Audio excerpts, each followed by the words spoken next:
Ladies and gentlemen, Robert Bauval was born in Alexandria, Egypt in 1948. He came to Britain in 1967, where he completed his higher education.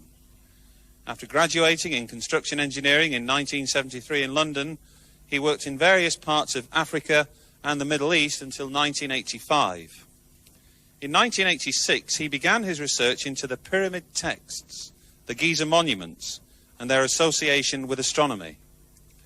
His thesis on the correlation between Orion and the Giza pyramids was published in the academic journal Discussions in Egyptology in 1989-1990. His first book, The Orion Mystery, was an international bestseller and translated into 12 languages. His latest book, Keeper of Genesis, co-authored with Graham Hancock, of course, has become yet another bestseller. Despite travelling the world in his quest for knowledge, Robert Bauval lives happily with his wife and 2 children in tranquil Buckinghamshire, here in England. A long way from the pyramids and sands of Egypt, perhaps, but they, I'm sure, are never far from his thoughts. At the end of Robert's presentation, he will be joined here by his close friend and colleague, Graham Hancock, and together they will make a brief announcement before showing you a unique short videotape. But it's now time to digest yet further startling revelations and, I might add, marvellous images from a man whose literary talents have made him a household name, quite literally, throughout the world.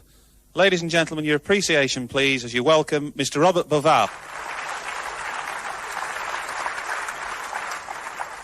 Well done, Graham, well done. People ask me, how did Graham and myself get together? It's rather a long story, and I'm told I don't have much time tonight. But the meeting point was through our agent in London, Mr. Bill Hamilton. And I got a phone call from Bill Hamilton one day in early '93, and he said, "Hey, would you like to meet Graham Hancock?" I said, "Great, I'd love to, the man of the sign of the sea." But he said, "You'll enjoy that. He is a bit like you, you're both the same, you've traveled around the world, you're intrigued in all these mysteries, but there is something, I'm sure, Robert, that you'll be keen to know. He can talk as much as you can." I said, "I've got to see that." And indeed, what I say, we're almost at par, and we become very good friends. It's been 3 years we've been working together, and it's through the friendly cooperation and respect, mutual respect that we have for each other, that Keeper of Genesis has come to be. Fingerprints of the gods. Graham has made a most compelling case that in our remote and dark past, a lost civilization left its mark, its fingerprints, all over the world, in the forms of myths, maps, legends, and most impressively in the forms of huge monuments. Most striking, the most awesome of these fingerprints is surely the Giza necropolis in Egypt, where today stand the 3 great pyramids and the Sphinx.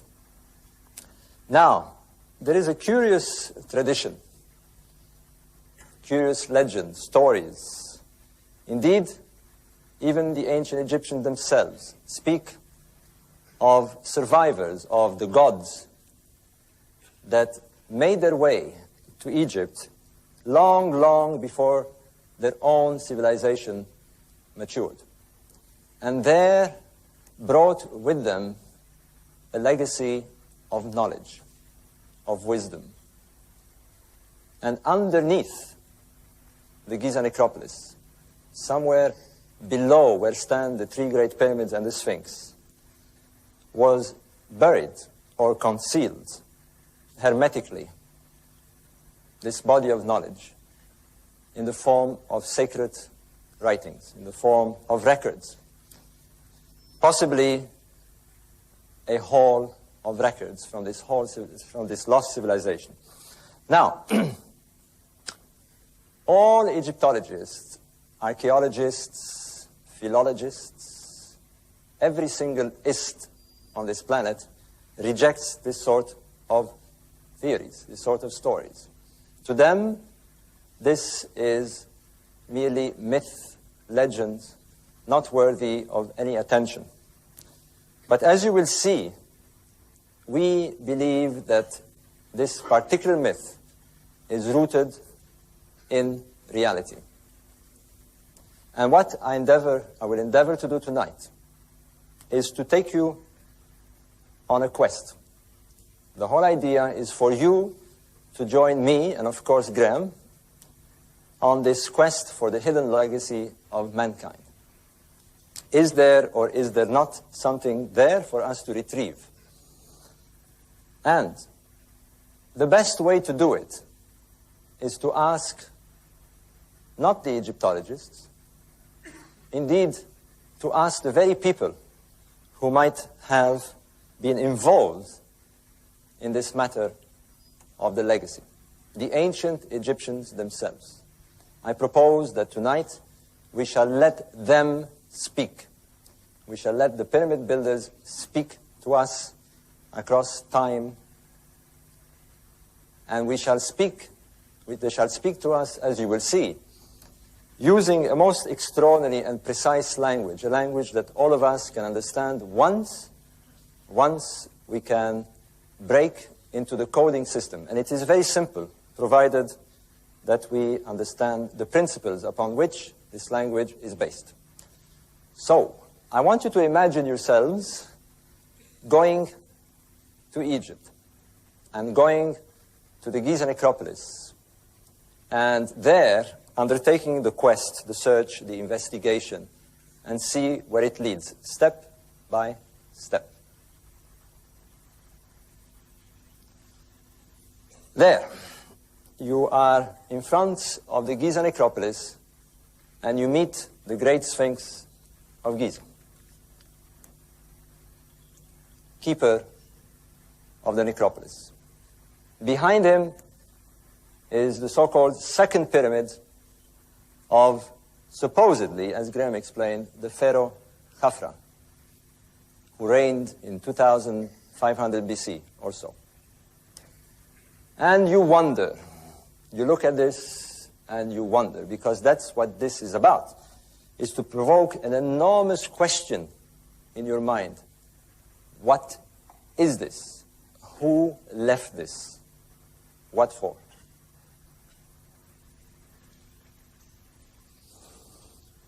The same pyramid, illuminated these days by the sun and light show using laser light.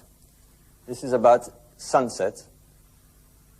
Now, imagine yourselves right at the top of the Great Pyramid. The Great Pyramid nearby, it's about somewhere here. And you'll be standing atop and looking down at this site at dawn, on a very special dawn. Here we go. Graham and me perched on top of the Great Pyramid, right at the apex.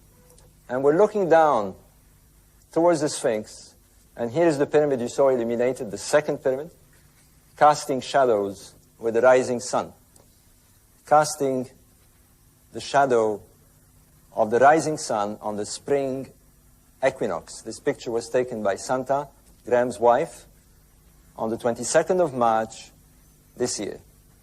And we were there for this very specific reason, to look at the rising sun on the spring equinox. Bear this in mind, because it is the rising sun on the spring equinox that holds the ultimate key to the riddle which we hope to unravel tonight. You're looking now from high above to on the site of the Giza necropolis, the three great pyramids all together.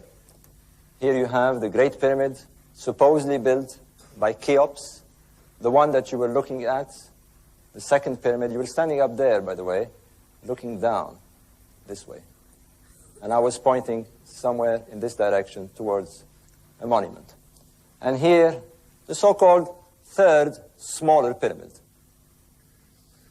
Now, I will dispense with all the measurements and figures concerning these monuments. They're all laid out in detail in my first book, The Orion Mystery, in Fingerprints of the Gods, and indeed also in Keeper of Genesis.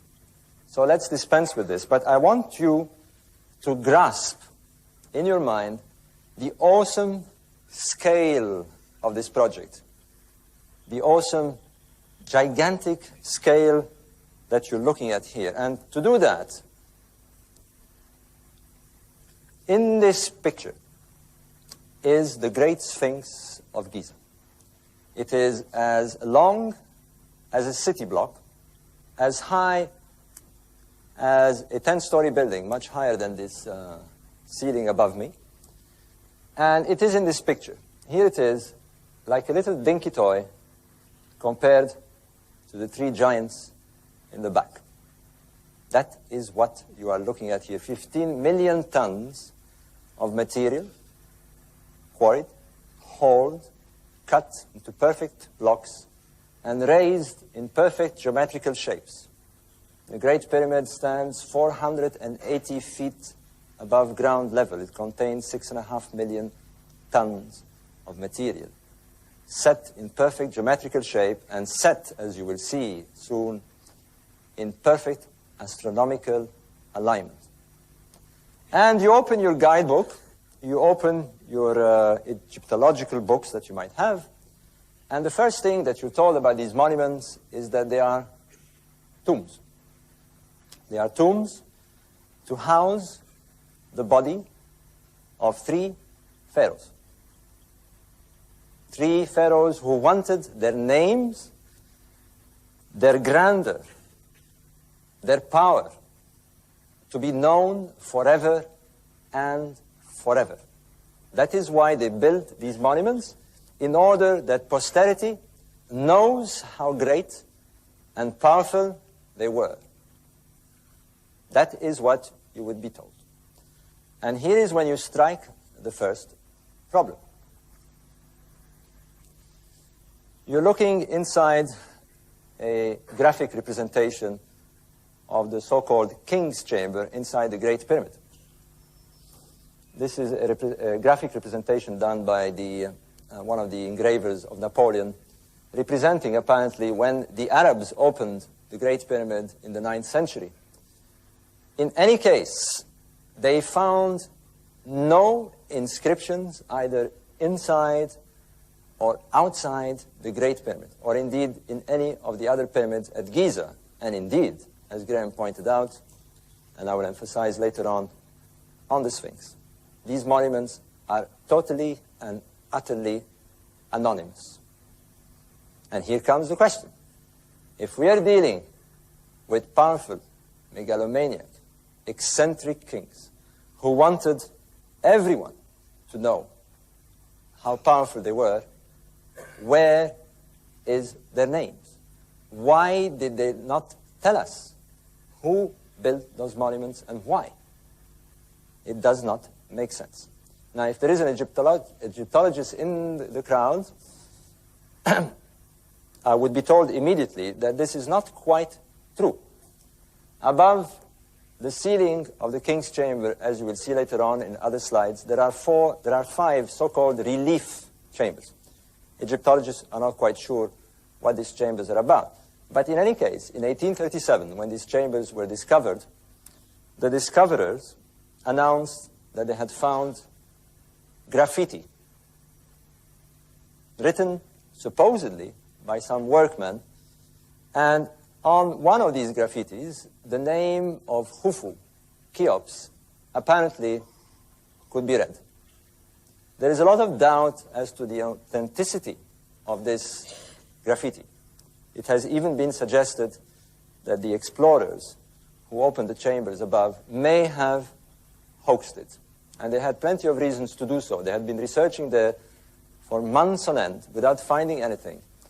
And it seems that they might have thought that at least they would have proved who the pyramid belonged to. In any case, fraud or no fraud, basically faint graffiti with the name of Cheops put there by some unknown worker scribbling in some poor red paint, graffiti, and Egyptologists sit on this data.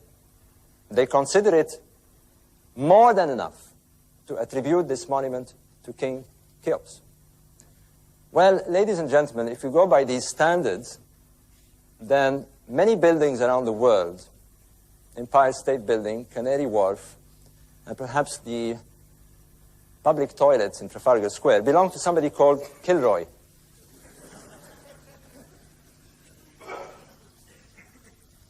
Certainly not enough evidence to allocate 6.5 million tons of archaic high-tech so easily. The next problem you come along to face is this. Well, where is King Cheops? No bodies were ever found either inside or outside the Great Pyramid. To this day, King Cheops is nowhere to be found. Neither his remains, or his treasures, or his tools, or anything at all. Nothing. But Egyptologists, again, are satisfied that they have found King Cheops. And you're looking at him here.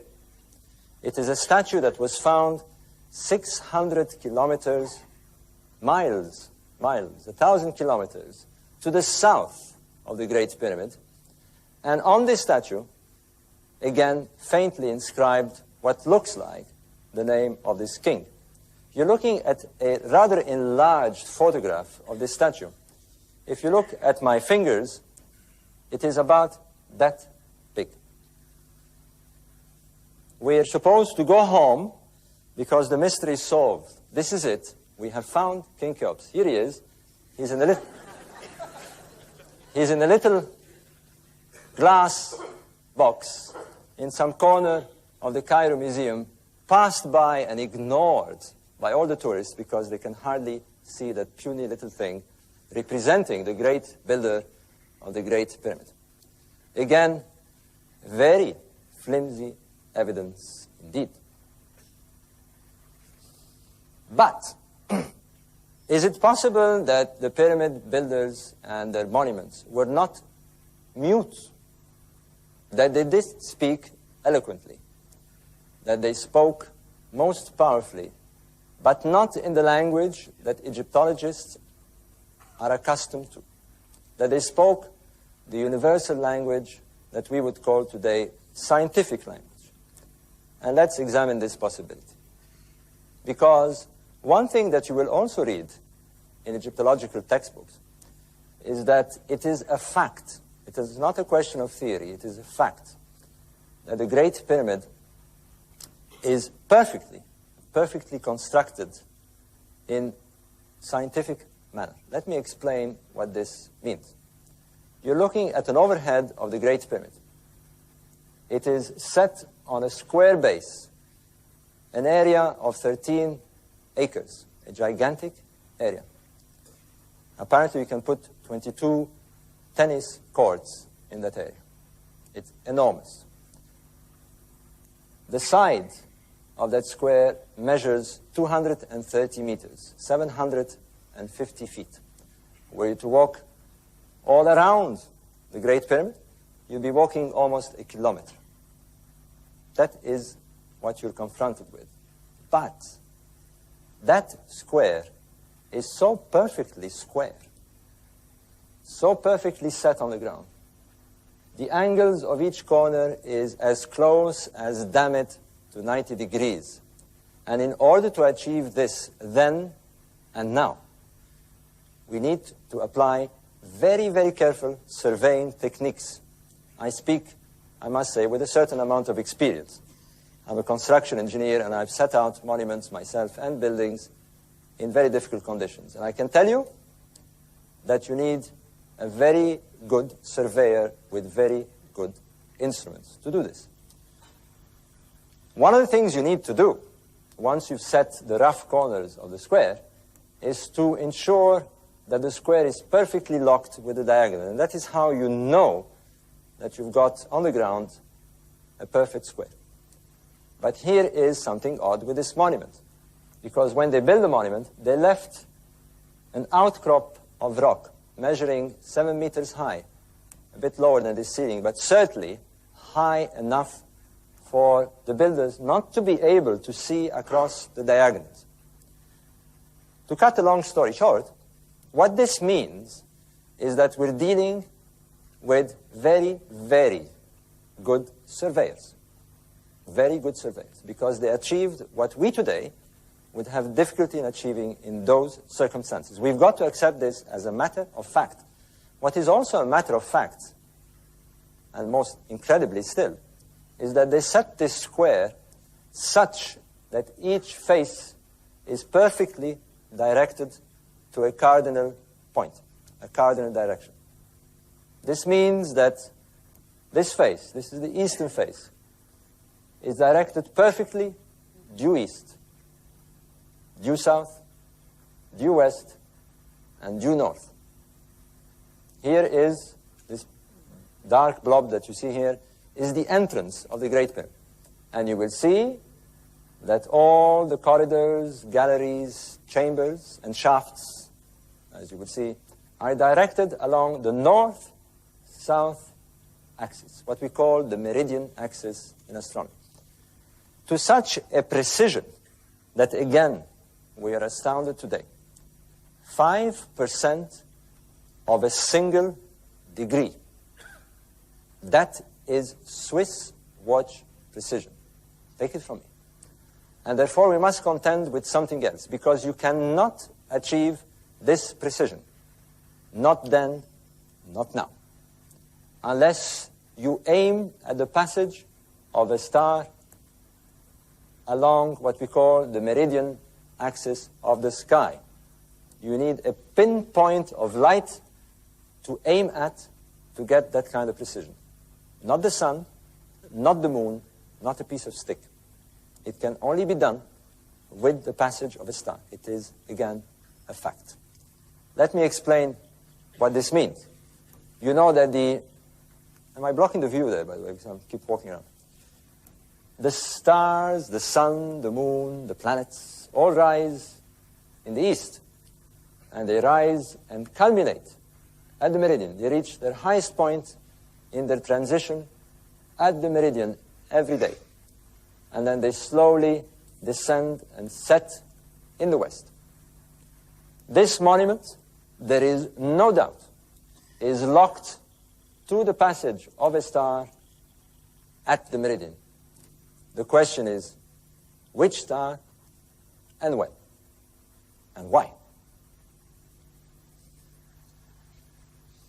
Now, having driven the point that the pyramids of Giza do not have... Actually, I'm being interrupted by a wonderful show here of some lady taking her clothes off. It's quite incredible. I'll have to move here. I'm serious.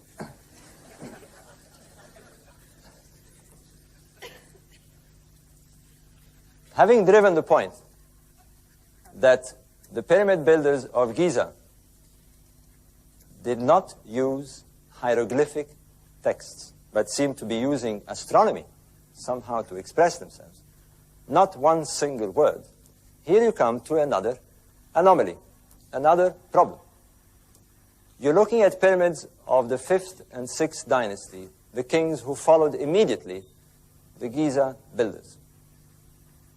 And clearly, you're looking at shabbier, poorer, much less well-constructed pyramids. Here is one, for example, that has totally collapsed, hardly looking like a pyramid at all. Nowhere near the quality and size and precision of their predecessors. But unlike their predecessors, these pyramids are loaded with hieroglyphic texts, from floor to ceilings, hundreds and hundreds of hieroglyphic texts. Now, the question is, what do they say? This is the logic of investigation. And not surprisingly, as you look into those texts, you will find that they speak of the sky, of the stars, and particularly of a constellation, the constellation of Orion. And they identify the constellation of Orion with a deity called Osiris. And that this region of the sky where Orion is, and you will see other constellations as well, they call, or at least it's translated here by the Egyptologists who translated this, the netherworld. It's the wrong term, really. It's too hazy for me. They actually have a word for this, the ancient Egyptians. They call it the Duat. And when they mention the Duat, they mention a specific area of the sky. And at this stage, we know that it contained Orion. And therefore, now we have a cue. We have something to carry on with our investigation and see if these stars have anything to do with the star that we're trying to find linked to the Great Pyramid. Now, here is a curious passage in those pyramid texts. We have the king, identified to the deity Osiris. I will explain why in a moment.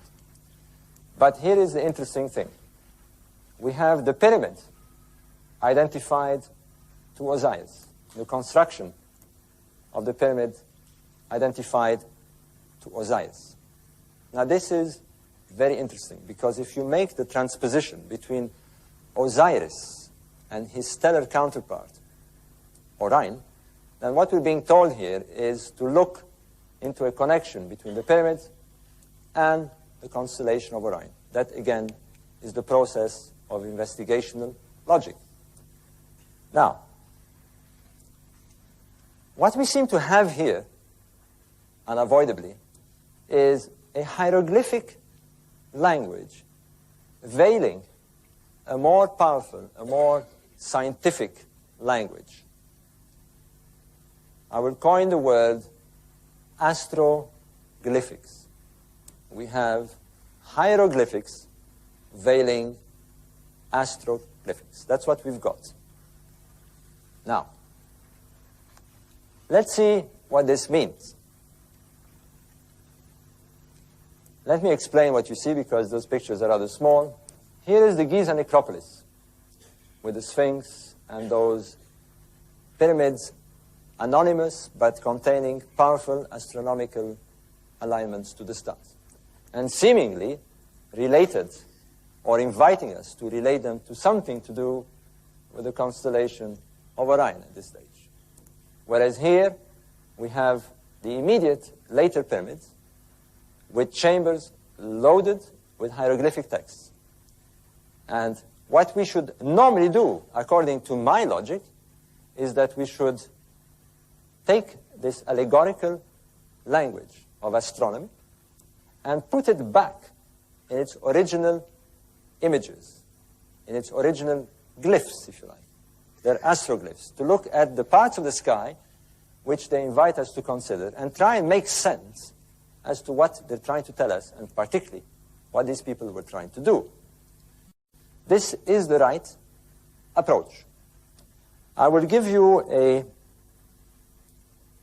similarity between the kind of work we do in construction and this approach, the scientific approach. I'm a construction engineer, as I've said, and I've built many projects around the world. And the way we do it is this. We get drawings given to us by an architect. And these drawings bear signs and symbols and mathematical symbols.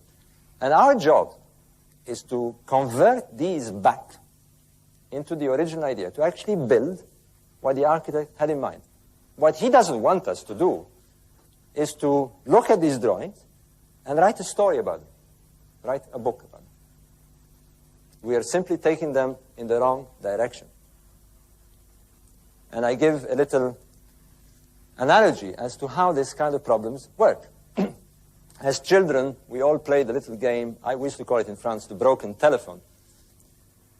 If I whisper a distorted message, or very faintly in the ear of this gentleman, are you awake, sir? Yeah.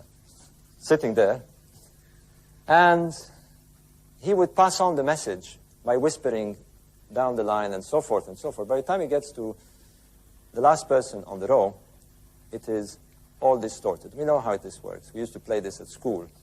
That's the trouble, is if you take it in the wrong direction, what he should have done, if you didn't quite understand it, is to make me repeat what I said.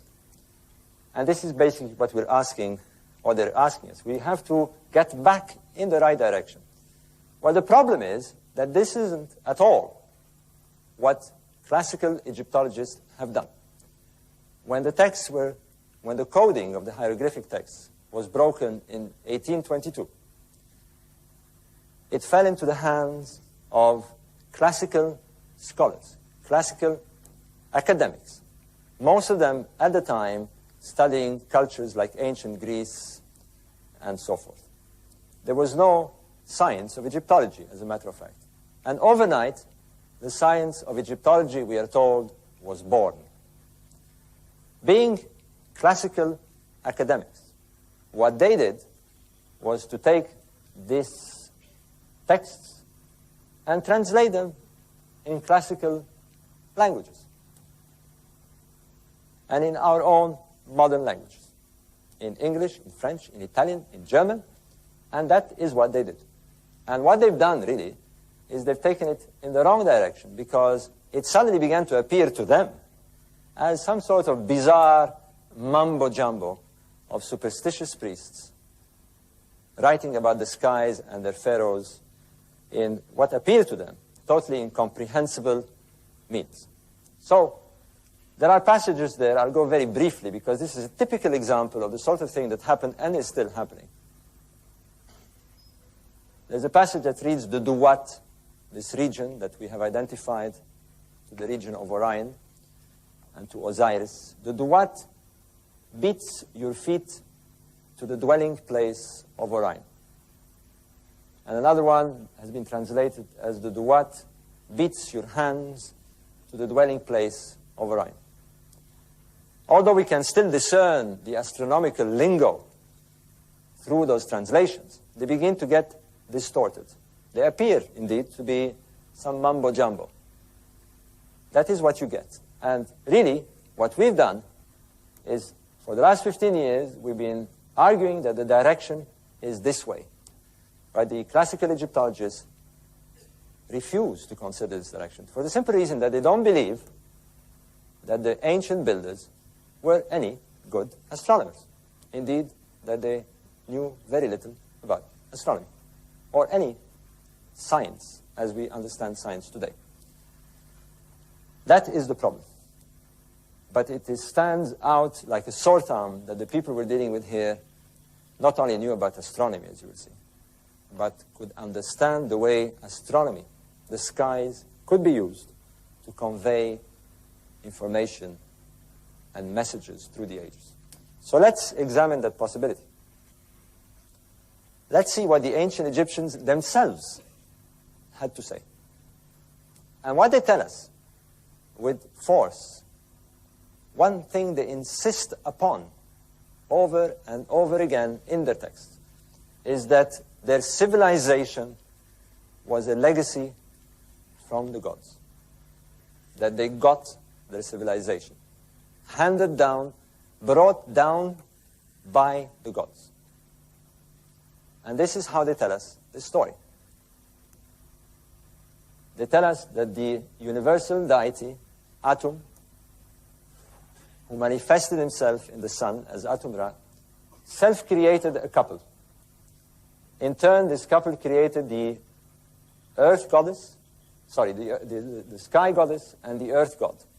And from the womb of the sky goddess emerged 4 anthropomorphic, human-formed, stellar deities who were sent down to earth, and 2 of them, Osiris and his sister wife Isis, became the first rulers, the first divine couple to rule the land of Egypt.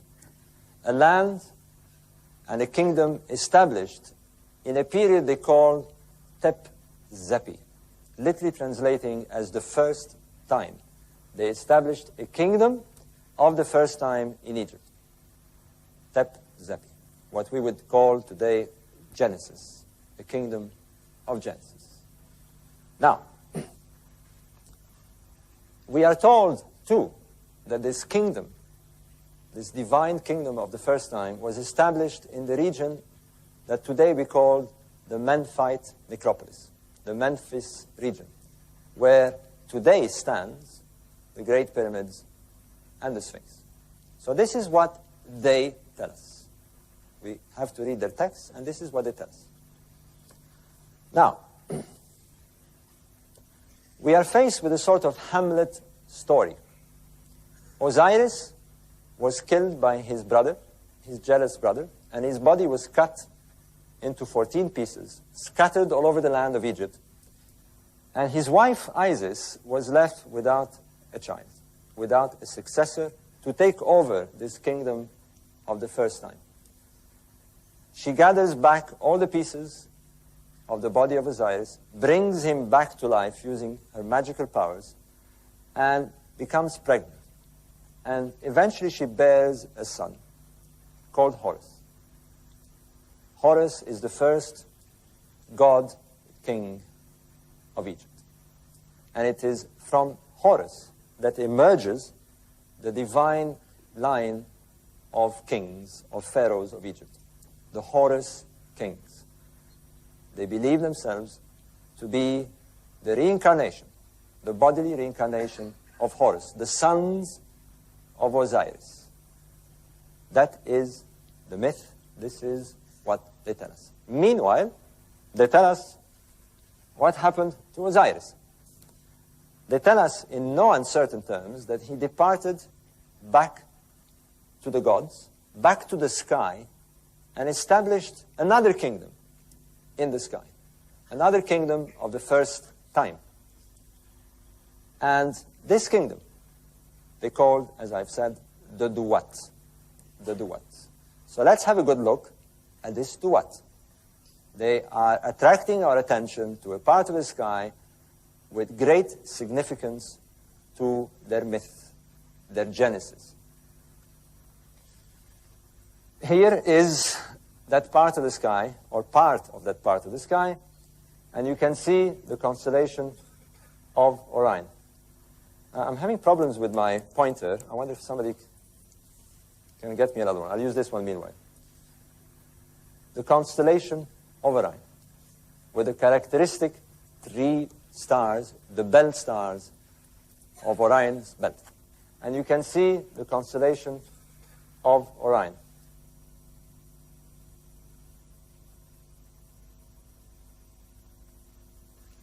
The 3 stars of Orion's belt. And here you see the star Sirius. It was identified to Isis. Isis, the consort of Orion Osiris. When she died, she too became a stellar deity and joined Osiris in the Duat. Along the banks of what they call the winding waterway, which they identified to the terrestrial Nile, the Milky Way. And this is the setup. The Duat encircles, as you will see, another constellation on the other side of the Milky Way. And this is the constellation of Leo. So this is the region of the sky that we are asked to know, to understand, and to see what it has to do with the pyramid builders. And this has nothing to do with the pyramid builders. And I'm inclined to crack the standard joke I have. I will do that because it always works. I hope I get a giggle from you. I keep saying that Graham Hancock puts this slide to put me off in my talk. It's a kind of little standard joke we have, you know. And I'm kind of confused, and I'm not quite sure what I'm supposed to do now, to stop the talk or what. It is something that I'm sure a lot of you may know what it is. It is not a cheap Mexican postcard or one of those praying rugs. It is known as the Arecibo interstellar message. It is the first message sent by us, mankind, to the stars in an attempt to communicate with a possible civilization outside our galactic system. It was transmitted to M13, a galaxy 25,000 light years away from us. Now, I don't know why they didn't choose something nearer. Maybe they don't want an answer. But nonetheless, that's what they did in 1974. And this is how it works. It is composed of 1,679 bits of information. Now, we get radio messages constantly coming from the stars, and vice versa. And the reason is that there is background noises that the stars make, and they're not necessarily at all intelligent messages. They're just noise. But if you get 1,679 bits of information transmitted by radio message, you listen, because it is a prime number. If you get a prime number coming across, you listen, because it means this is intelligent. And more so, because this particular prime number is the product of two other prime numbers, 23 and 73. And the suggestion is to split the bits of information in rows of 23 by 73, and you get this peculiar image. And what it is at the top you have a counting convention. Here you have information about the genes and DNA of the creature, the human creature, us, that is here. We're given data concerning the population on this planet and the position of our planet in a solar system. This represents the sun, and the third planet, our planet, is offset near the creature to show that we are from the third planet, planet Earth. Information about the telescope, the radio telescope, its size, and so forth. In short, what you're looking at here is the way that we're trying to communicate with an unknown civilization across time and space. And the reason we use this language, this astroglyphic language, this scientific language, is because there's no need sending a message in English or in Turkish or in French, simply because it doesn't work that way. They will not understand it. They will understand this nowhere, no matter where they are. They will understand this everywhere, in M13 or whatever galaxy we choose to send it to, if there are intelligent people there. So that's the idea. There is another one here, known as the Voyager message. It is stuck or inside a probe called Voyager 1 that was sent outside our solar system in 1976. It's just got out of our solar system in the last few years. And it's heading towards the stars. Again, information about coordinates of where we are, the Earth, information on how to play a record, apparently. There's a record inside that sleeve that is entitled The Sounds of the Earth. Whatever sounds they have, maybe Madonna singing or things like that. I don't know. Now, I'm going to be asking this question with all seriousness. Are we getting a message? Are we getting a message from whoever built that site? I am not suggesting that we are getting an extraterrestrial message, although some have. I'm not suggesting that at all. I'm suggesting with all seriousness, we are suggesting, Graham Hancock and myself, that we have all the ingredients of a clever, scientific, astroglyphic message.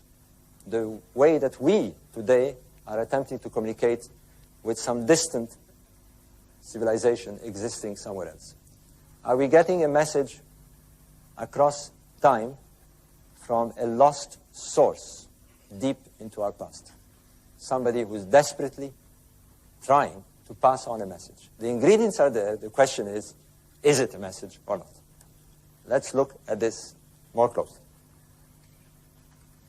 You will recall that the emphasis of the pyramid builders was to ensure that the monuments were perfectly set along the north-south axis, the meridian axis. You're looking at a cross-section of the Great Pyramid along the north-south axis. And you would enter the monument on the north face, down a descending passageway. Here's the so-called subterranean chamber, up an ascending corridor, the so-called Queen's Chamber, into a grand gallery, into the so-called King's Chamber. Here, by the way, are the so-called relief chambers where these graffitis were found. And here are what Egyptologists still call today the air shafts. They haven't, whoever did this diagram hasn't even bothered to show shafts, although we know they exist. Indeed, one of them is the most mysterious shaft indeed. It has a little door at the end of it, and we'll be talking about this door and also the possible chamber under the Sphinx when I conclude my talk. The reason these shafts are not shown on this diagram is because the Egyptologists who did this diagram adhered to the so-called abandonment theory. They believed, they still believe, that the builder of the Great Pyramid abandoned the lower chamber, then moved into a higher chamber here, and then abandoned the second chamber to finally settle for the King's Chamber, or what they call the King's Chamber. You need this abandonment theory to make the tomb theory work, because you cannot have a tomb with 3 chambers, because they wouldn't have cut the body of the pharaoh in 3 parts, and therefore Egyptologists have convinced themselves that this is what they're looking at. Builders who changed their minds in a monument of that size and scale and finally ended up with a chamber above. Well, let me tell you this. You do not abandon such work. Indeed, you do not fool around with a monument like this when you are building a monument of 6.5 million tons of material. The architect does not fool around with it. I can tell you that. These are not abandoned chambers, as you will see. Indeed, certainly, they hold the key, this chamber in particular, to one of the major riddles of this monument. So, the meridian is the emphasis of the builders. But, having obsessively set the Great Pyramid on the ground, along the north-south axis, along this meridian axis, you come to another problem. They set the other 2 pyramids along an angle of 45 degrees to the meridian.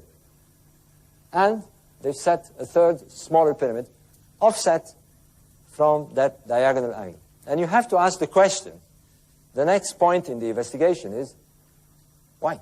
What are they trying to do? What message is there? What glyph are we looking on the ground here? And that is what we have to answer. Well, people who attempted to break into the understanding of the stellar connections began in 1964. A major breakthrough came when 2 researchers, Virginia Trimble, an astronomer, and Alexander Badawi, an Egyptologist, who happily, for us, was also an architect. And they investigated the meaning of these so-called air shafts in the Great Pyramid. There are 2 of them heading south, you can see A and B, heading towards the south meridian, that particular area of the sky that the monument is locked to, and 2 others directed to the north meridian of the sky. And they had a hunch that these were not air shafts at all. Now, Badawi, being an architect who had studied every single tomb in Egypt, and who had never seen any tomb ever ventilated, any monument that was supposed to be a tomb ventilated, for the very simple reason that it doesn't make sense to ventilate a dead body.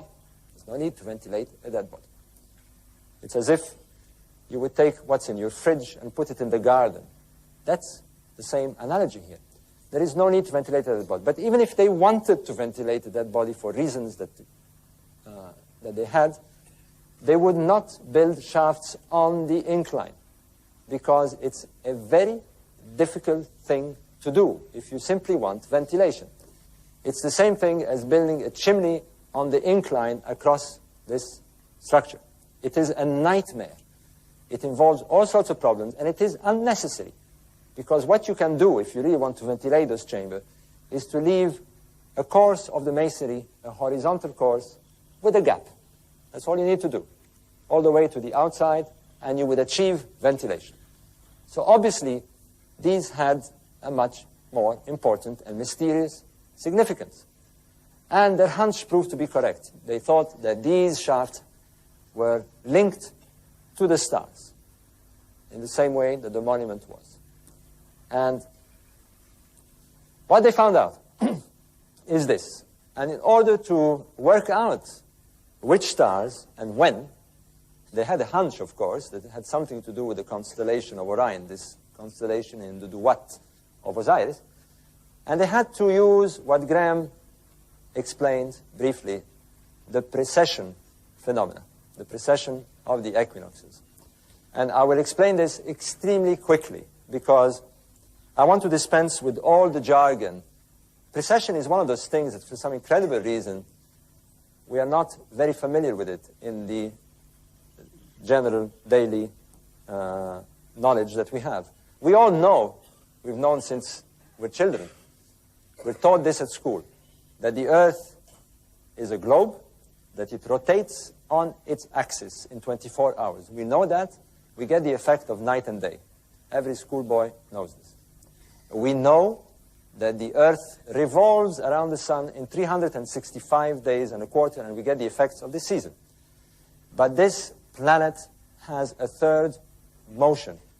It wobbles, and it wobbles very slowly indeed, in cycles of 26,000 years.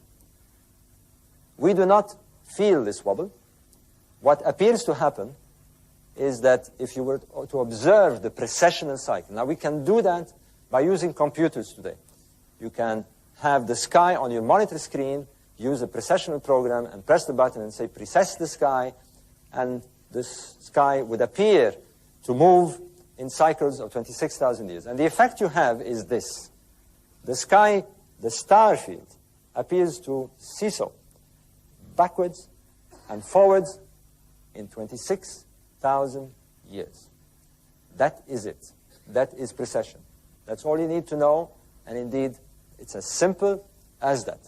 So, having established that the sky seesaws backwards and forwards, or appears to seesaw backwards and forwards in 26,000 years, if you were to freeze the constellation of Orion at its passage at the meridian, at the specific direction that the monument is locked at, and you were to observe this precession cycle, this is what you would see.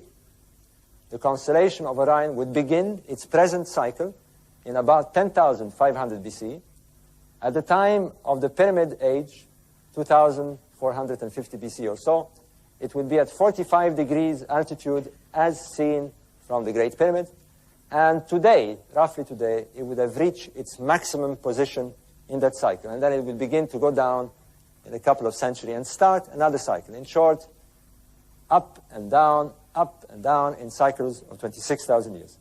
In this current cycle, 10,500 BC is the beginning. And what they discovered is this, that the southern shaft in the King's Chamber pointed to Orion's belt, the center of the constellation of Orion, the center of this Duat region, this Osirian land of the first time in the sky. In case you are wondering how this works physically, this is a diagram that shows it very well. Imagine yourself standing in front of the Great Pyramid, looking at the meridian, looking due south, and speeding up the precession cycle. The constellation of Orion would be here at the beginning of its current cycle in 10,500 BC, at this altitude at the Pyramid Age, and today this is where you would see it. This is what happened. And this is what they seem to have had in mind, to create a link between the Great Pyramid and that area on the ground to the heartland, the very center of this Duat Osirian region in the sky.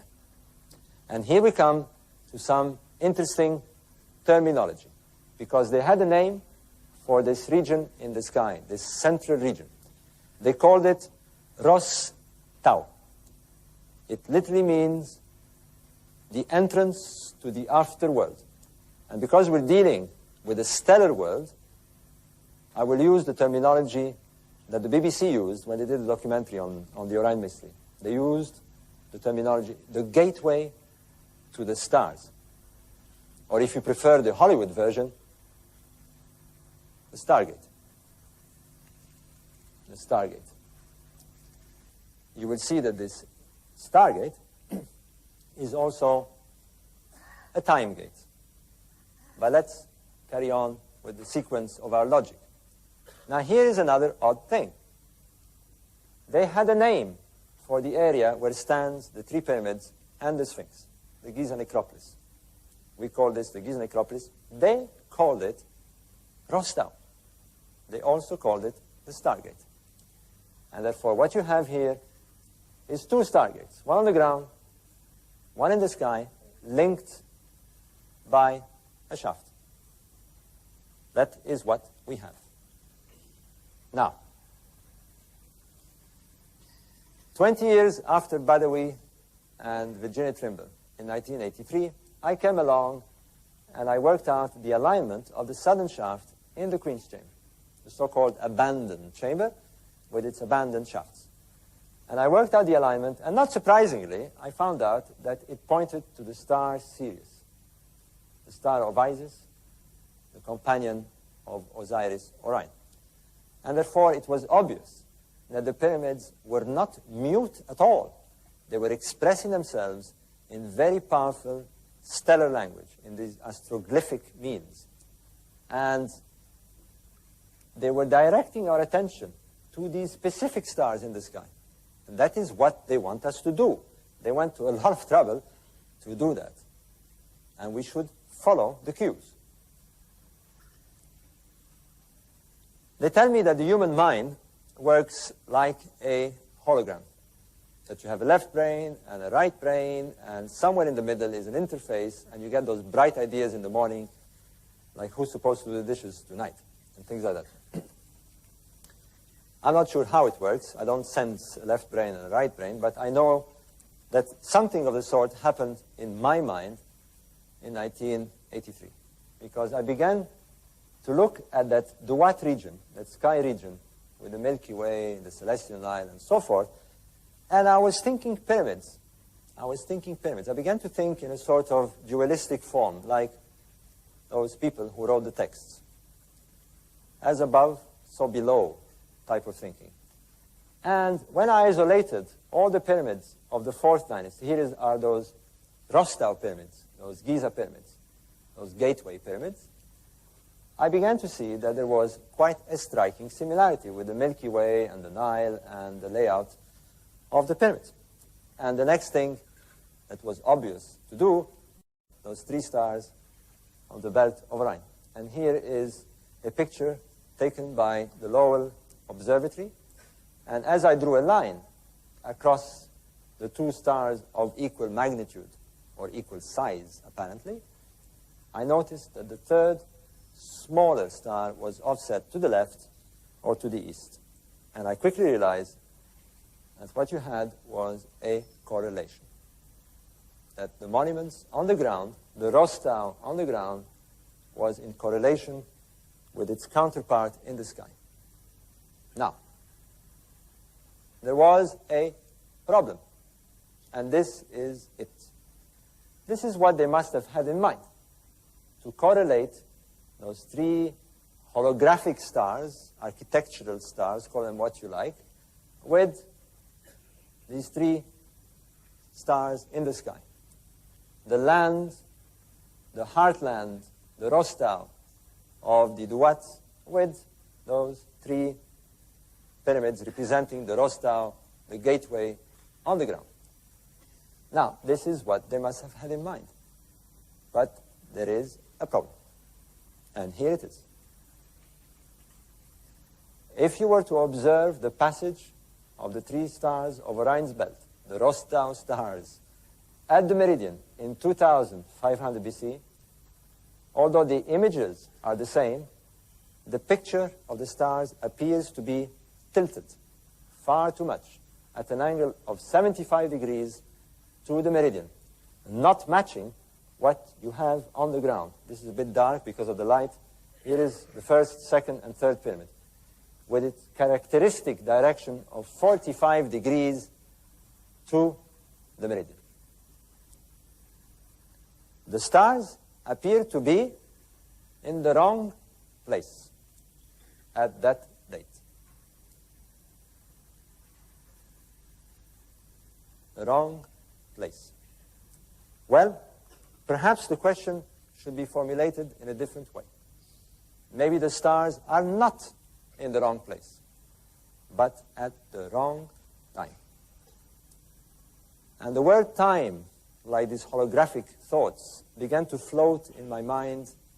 Time, time, time, time, time. And when I met Graham Hancock, we tossed these ideas backwards and forwards, and suddenly we said, wait a minute. This is a glyph on the ground representing the deity Osiris, who is told by the text to be the god of the first time. The stars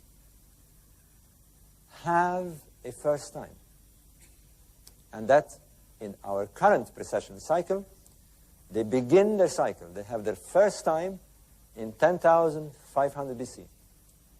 Are they trying to tell us something?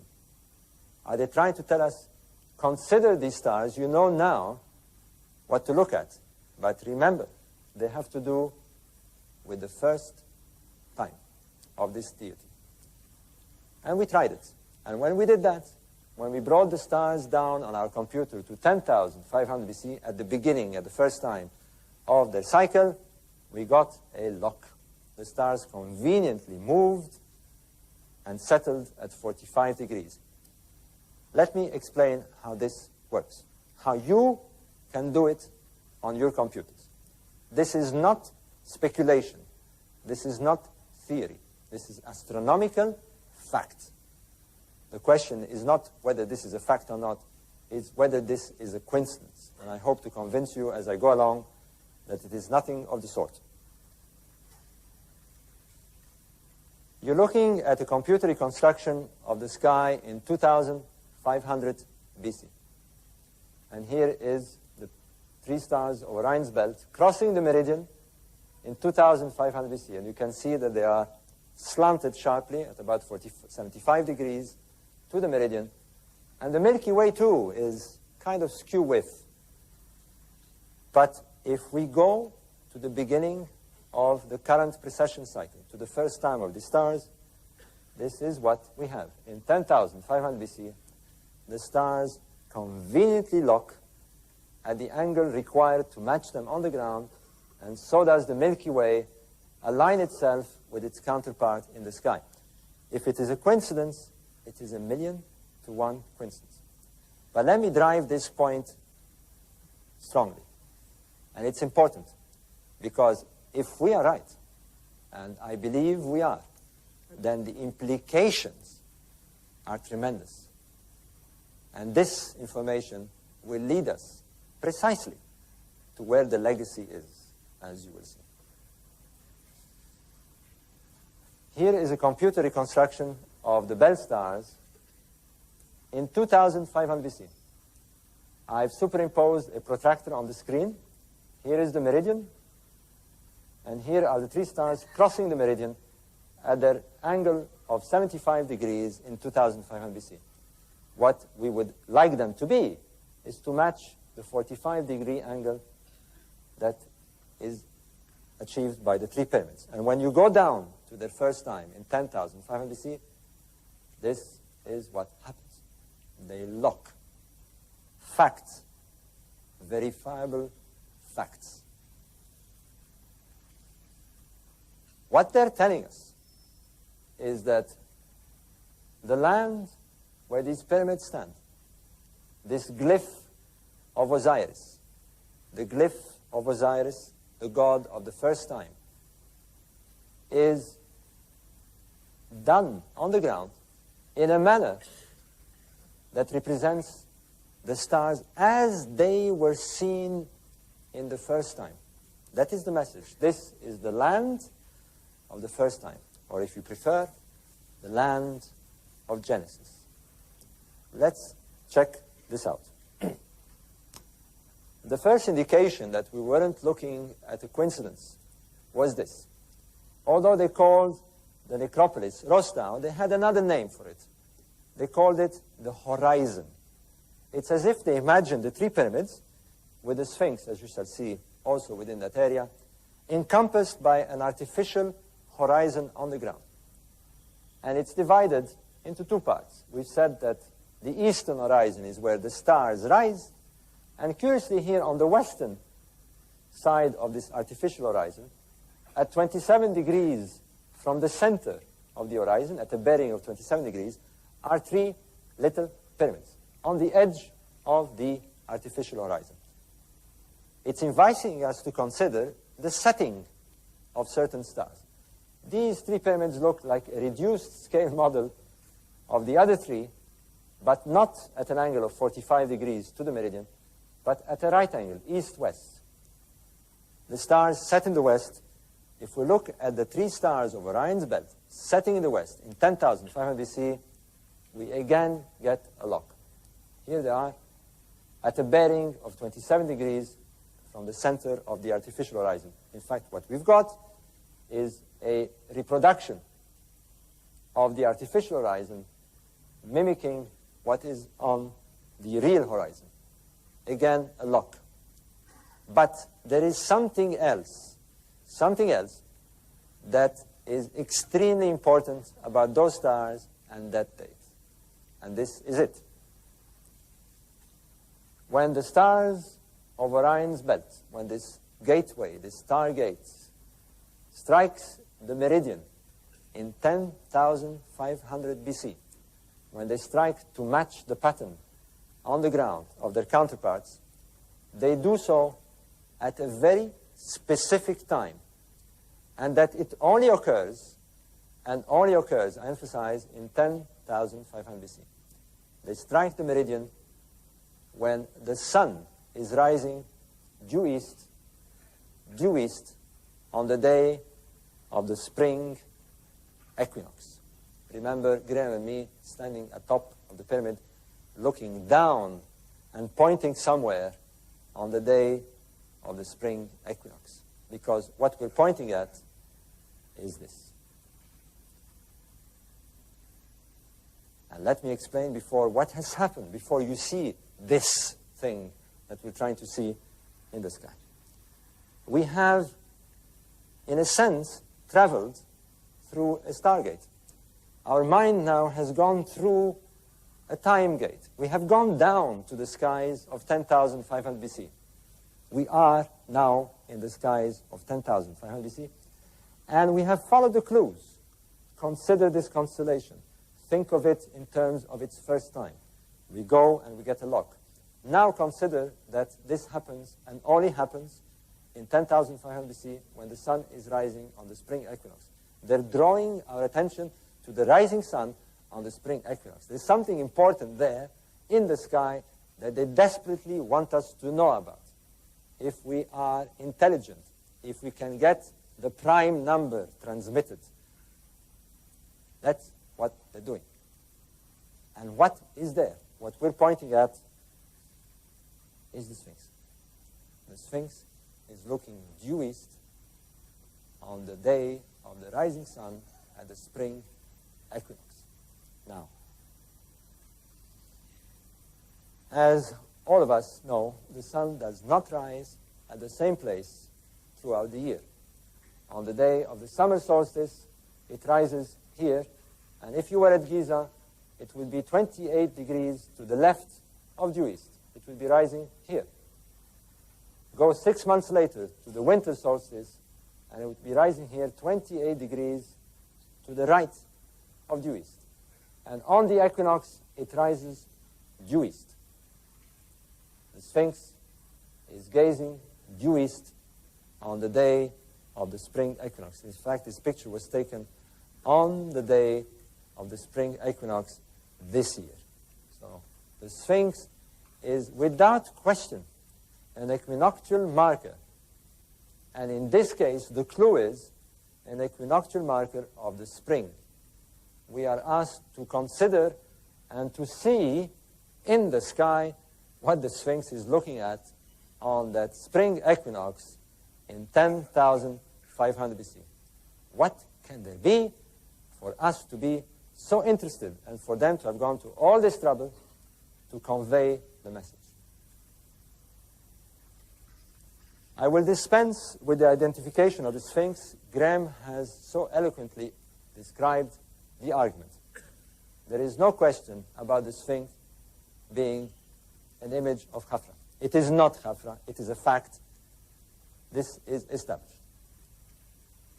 We have gone through the textual argument, the inventory stela, as Graham Hancock has described, which Egyptologists dispense as some sort of fiction. Whereas, as you were told, they much rely on the famous syllable, khaf. I hope you've covered this, Graham. I was away. Have you? Yes. Thank you. We've done that. Now, let's look at this stela carefully. Graham has shown you this. The famous syllable with the re enclosed. And what it tells us, that's what this stela is telling us, is that the statue was not built for Khafra or anybody else. It was built for Atum Har Makis. Now, we have encountered Atum as the creator god, the god of Genesis, the god of the first time. Who is Harmakis? Well, we have to contend here with a Grecian rendition of an Egyptian, ancient Egyptian term. It actually means Horem Achet, translating as Horus in the horizon. You will remember that they called the necropolis the horizon, and they see the Sphinx as Horus of the horizon. That's what they're telling us. They're telling us something else. They're telling us that this Horus of the horizon, in the horizon of Giza, is marking the splendid place of the beginning of time. Here is a typical confusion, this broken telephone, this message being transmitted through translation, a little bit distorted, because you will see that what the translator should have done is actually, luckily, put a little annotation to tell us what is the real translation. Is that the beginning of time, the splendid place of the beginning of time, is literally the first time. Tep Zepi, which we have dated in 10,500 BC with our own calendrical system, using the stars of Orion's belt. Tep Zepi. The ancient Egyptians themselves, a Horus king, a high initiate, is saying the Sphinx is marking the splendid place of Tep Zepi. Of course, ignored and dispensed by the Egyptologists. Let's see who is the Sphinx if we use this kind of logic.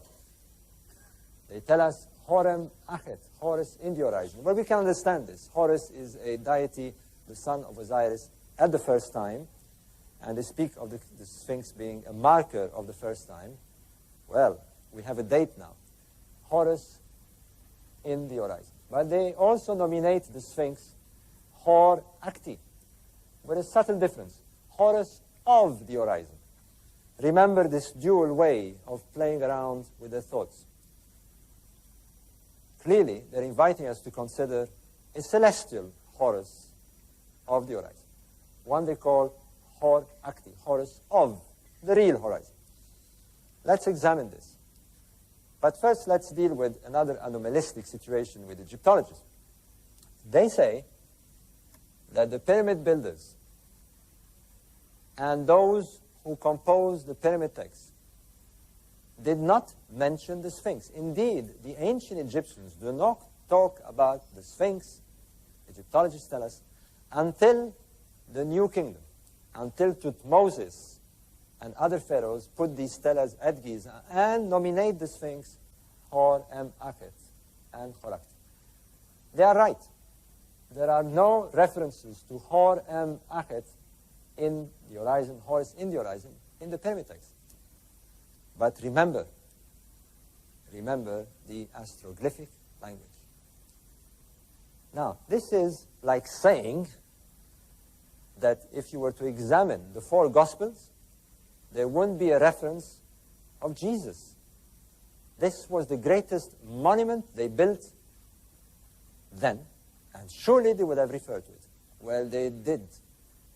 They did so, because the pyramid text contained hundreds and hundreds of references to Horakti, Horus of the horizon, the astronomical, the stellar twin of whoever Horus in the horizon is supposed to represent. Now, let's look at this very carefully.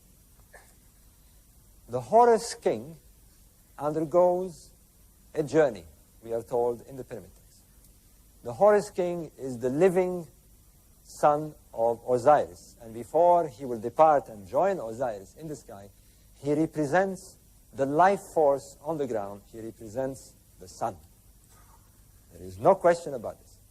And in his journey, he is asked to identify himself to the sun and undertake a journey on the land and in the sky simultaneously, intellectually projecting himself as the sun disk in the sky. And the final moment, the culmination moment, the apotheosis of his journey is this. They tell him to position himself 70 days before the sunrise on the day of the summer solstice. 70 days before, and they tell him that he is to position himself on the banks of the winding waterway near the celestial bull. All this information is in the pyramid text. You'll find it in Keeper of Genesis. Well, we can reconstruct that.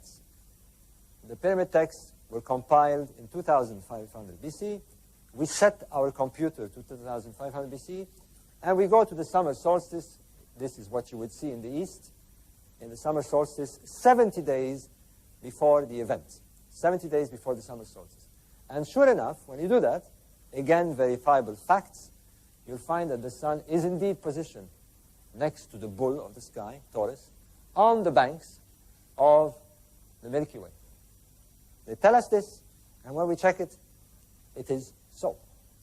And they tell us now that the Horus king, the solar disk, must cross the celestial river and reach the eastern horizon 70 days later. And when he does so, he will coalesce, he will merge, he will become one with Horakti, with Horus of the horizon. So let's see what happens. We simply follow instructions. And when we do that, this is what happens 70 days later. The sun is in the pose of the constellation of Leo. He is merged, he is entering Horakti, Horus of the horizon.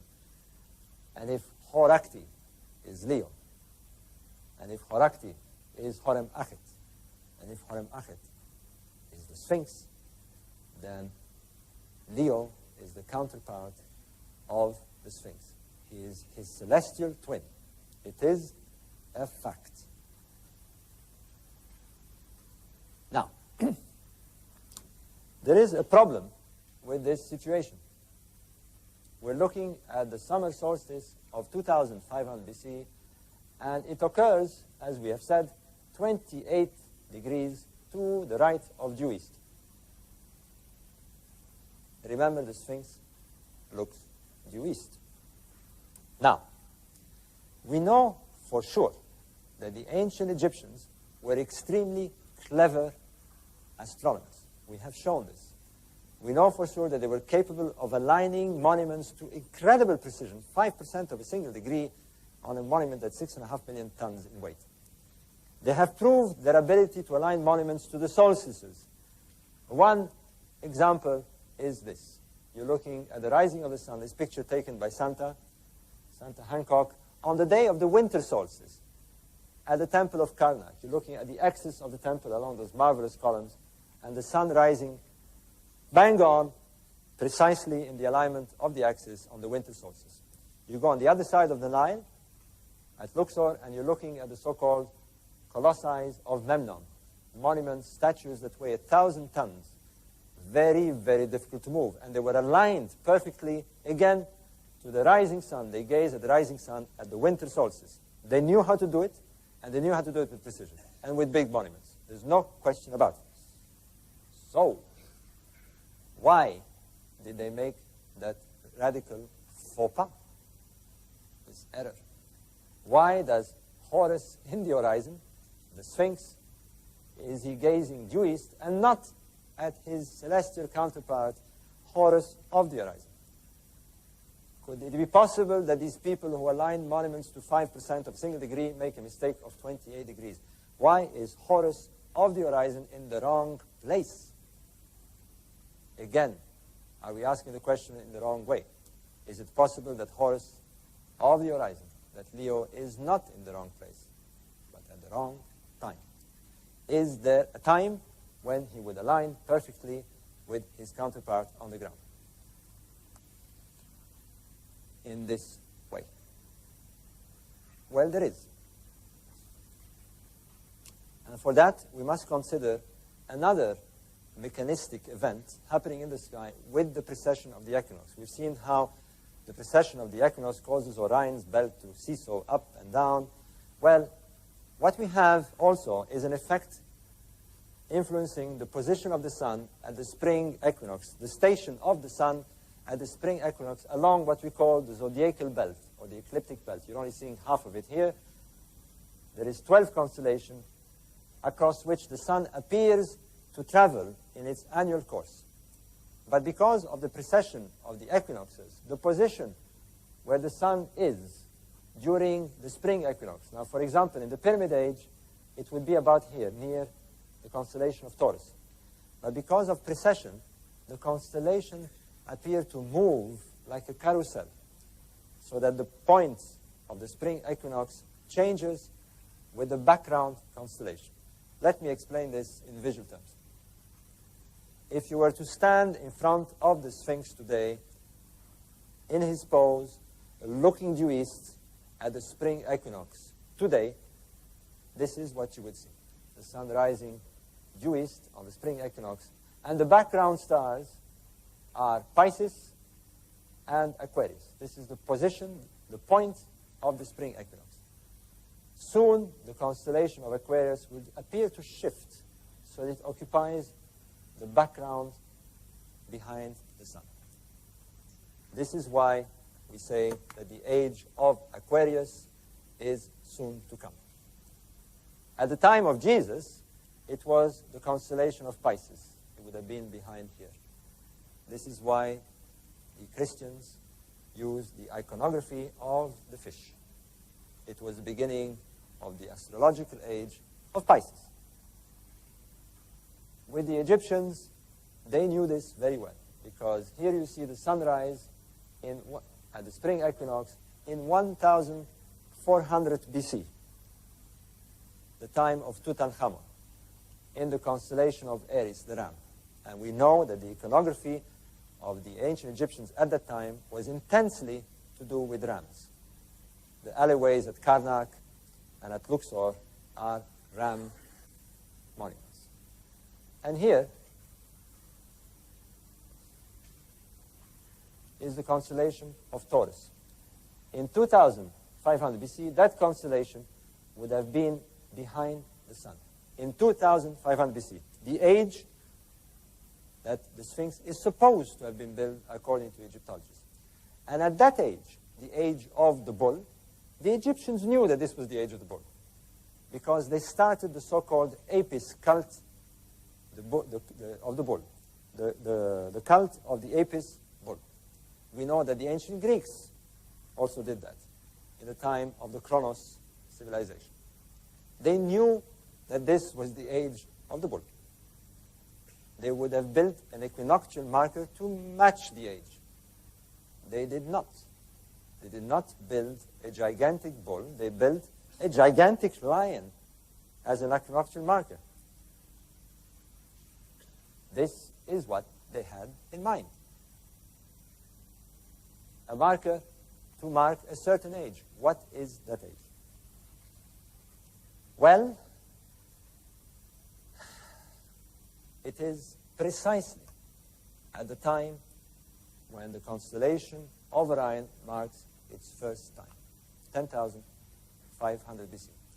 you will remember that as the constellation of Orion strikes the meridian in 10,500 BC, in this configuration, the sun is rising due east at the spring equinox. This is what you would see at precisely that age, marking the age of Leo. Now, what makes this an unlikely coincidence is this. When the sun strikes the horizon due east, were you to turn 90 degrees and look at this meridian direction, the direction that the pyramid builders have insisted we should look at, we will see the constellation of Orion striking the meridian. We have exactly a lock happening and only happening in 10,500 BC. This is what you have.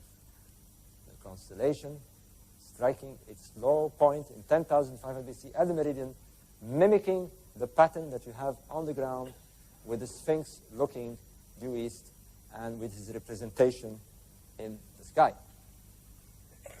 We have gone through the geological argument suggesting that the Sphinx is much older and possibly related to the end of the last ice age, matching the date of 10,500 BC. We now have two sciences suggesting this. But let's look closer. We need to be absolutely sure that this is not a coincidence. Not that I believe that it is. So far, we've had more compilation of coincidence that sooner or later we have to stop saying it's coincidence. But let's make sure, because we're dealing with something that is so utterly important that we cannot be uncertain about it. And this is it. There is a major causeway. The Egyptologists call this contraption that you see on the ground a causeway, linking the central pyramid to a temple near the Sphinx. We're not even sure if it is a temple, passing along the boundaries of the pit in which the Sphinx rests. They call it a causeway because they believe that it served as a causeway. They believe that the body of the king on a sledge was dragged up this causeway. Now, this causeway is made of blocks of 100 tons apiece. It's gigantic. And they tell us that what they think this causeway served was to drag the body of a dead king only once, for 5 minutes or 20 minutes, to place him inside this pyramid. And of course, that we haven't found the body doesn't bother them at all. Frankly, this is like saying that we build the M6 motorway for only to use it once, for somebody to skate down, use a skateboard only once on it. It's totally ridiculous. 100-ton blocks to build a causeway for that kind of use. What they have not noticed, because they do not think in this way, is that this causeway has a very important astronomical alignment. It is directed 14 degrees to the right of due east, to the south of due east. They went to a lot of trouble to link and to push our attention now to a direction 14 degrees passing next to the Sphinx. Let's follow the clues. Here you are, the sun rising at 14 degrees to the left or to the right, to the south of due east. Now you remember that the amplitude between the summer solstice and the spring equinox is 28 degrees as seen from Giza. It does not take a genius to work out that 14 degrees is half the angle. And it is a very important angle to the ancients. We call it today the cross quarter, because it happens the sun rises at exactly that point 1 month before the spring equinox. What they're telling us is that something is happening and is becoming active 1 month before the spring equinox. Follow it and see what happens. Follow it to the spring equinox and see what happens. That is what they're telling us. So let's do that. The Sphinx, a rather faint picture, I'm afraid, but we didn't have a better one at this stage. Here is his rump, his pose, his head, and he's looking due east. And here is the causeway, pointing 14 degrees to the rising sun 1 month before the spring equinox. Let's go to 10,500 BC. We are in 10,500 BC, and let's look, and let's see what they want us to see. Now, is it possible that what they want us to see is something to do with this? Horus in the horizon, a Horus figure, a leonine figure, sitting inside the horizon. He is cut within the bedrock of Giza, and probably the terminology means he is inside the horizon. Let's see if that is what they want us to look at.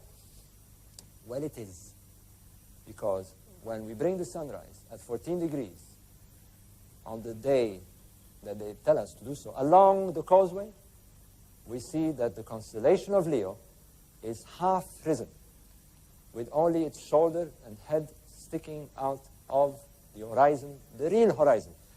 And when you transpose this on the ground, this is what you have. Horus in the horizon, matching his counterpart in the horizon, as they tell us, as they invite us to find.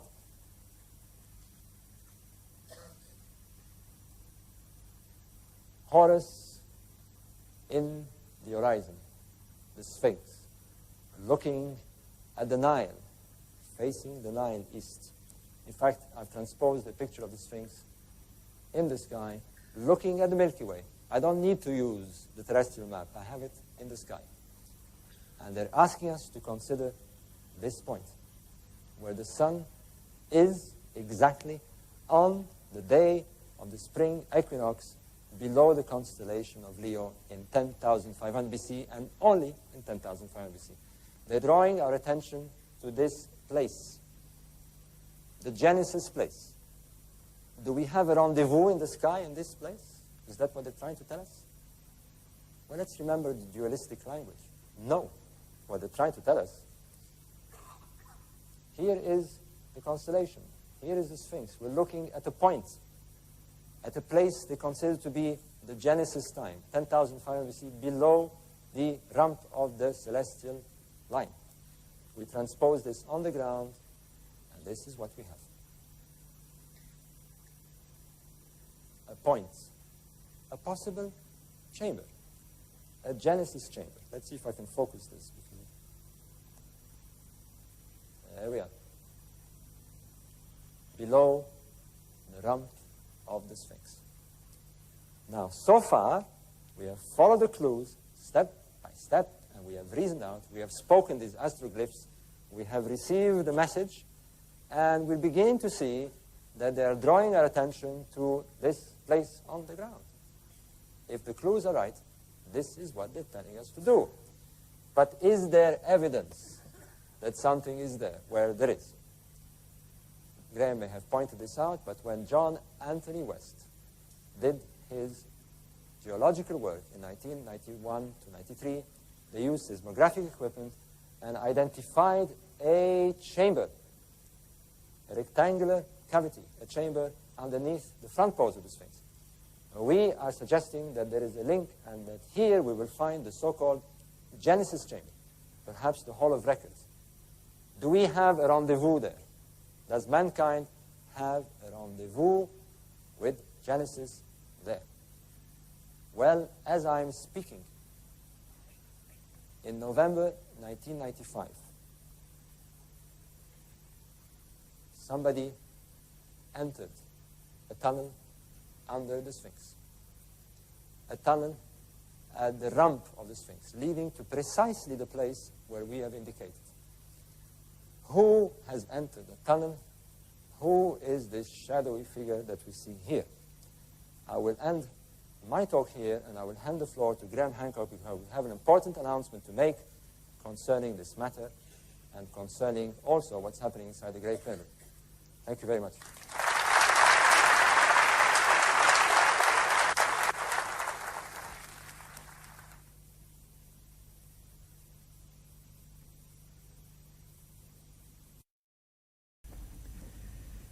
Sooner or later, as you go around the world, as I did, looking at these sites, at the myths, at at the monuments, at the memories that have been passed down, at the fingerprints of what becomes more and more real as a great lost civilization, you have to begin to ask yourself, if I'm finding the fingerprints, where is the body? Where is the rest of this civilization? Why do we find so little?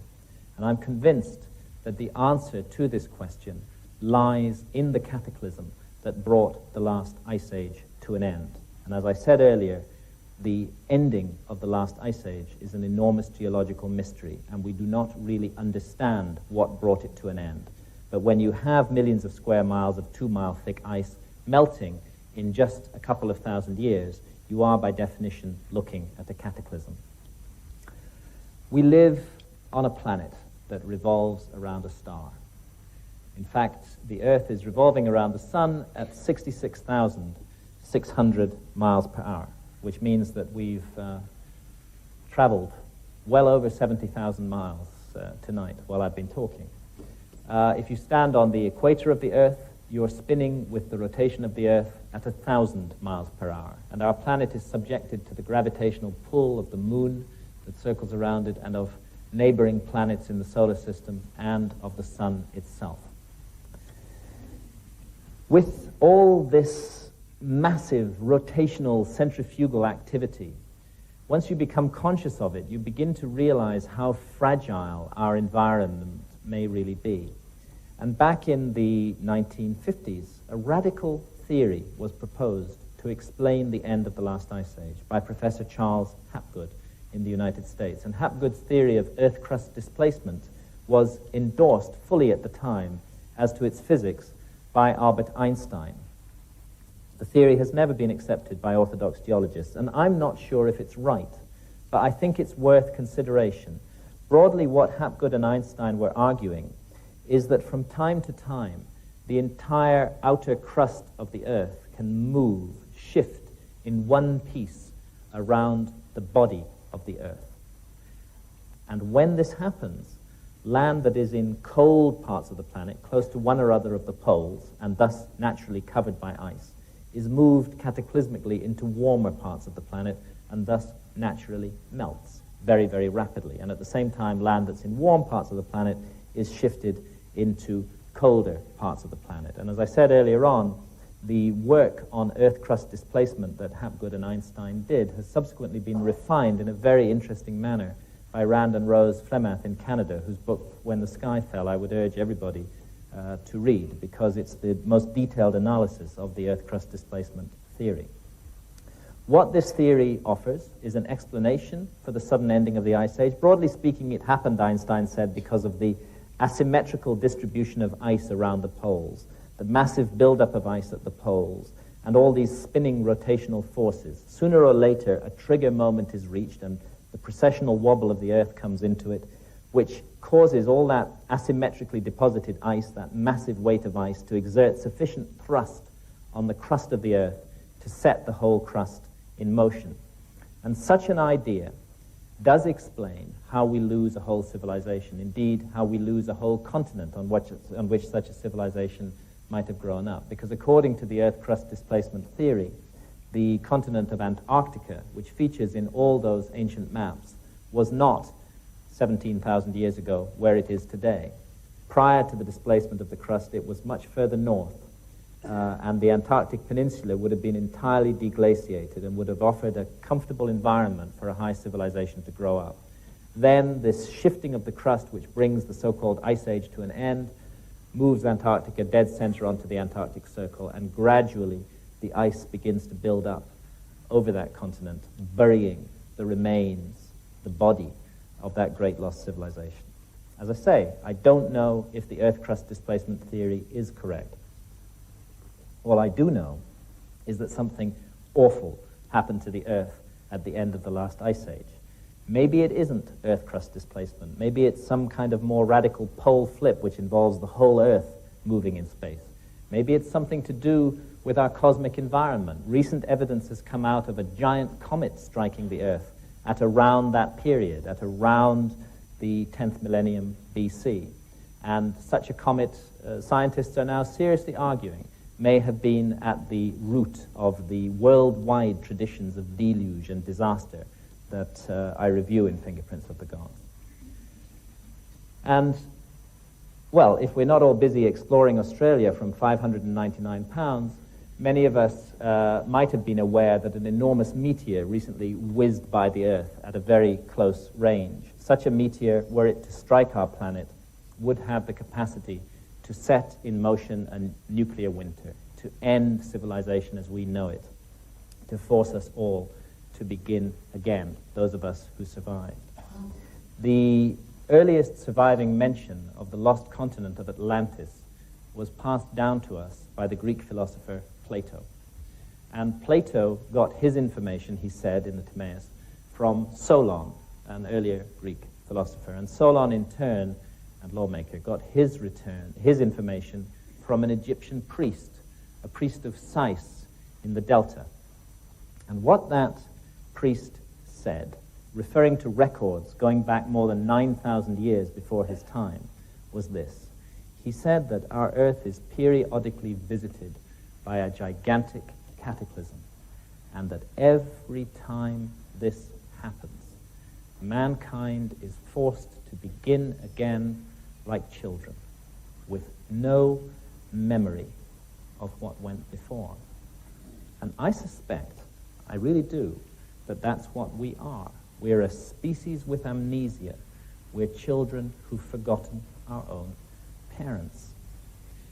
But those parents who were destroyed in that great cataclysm at the end of the last ice age, I'm now certain that some of them did survive, and that they settled in places like the high Andes, and most prominently of all in Giza, where the three great pyramids and the Great Sphinx stand.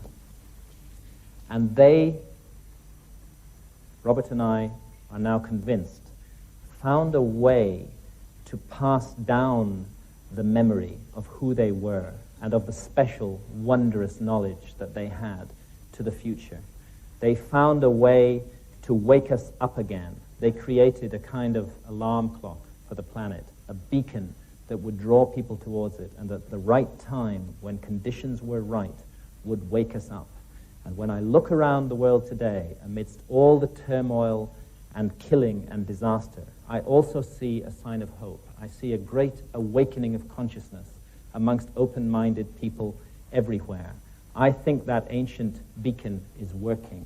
I think the message that it has sent down the ages is beginning to come through loud and clear. And what Robert and I have tried to do in Keeper of Genesis is get to grips with the beginning of that message, begin to decode it, as Robert will be telling you when he gives this talk in about 10 minutes' time. Thank you very much indeed.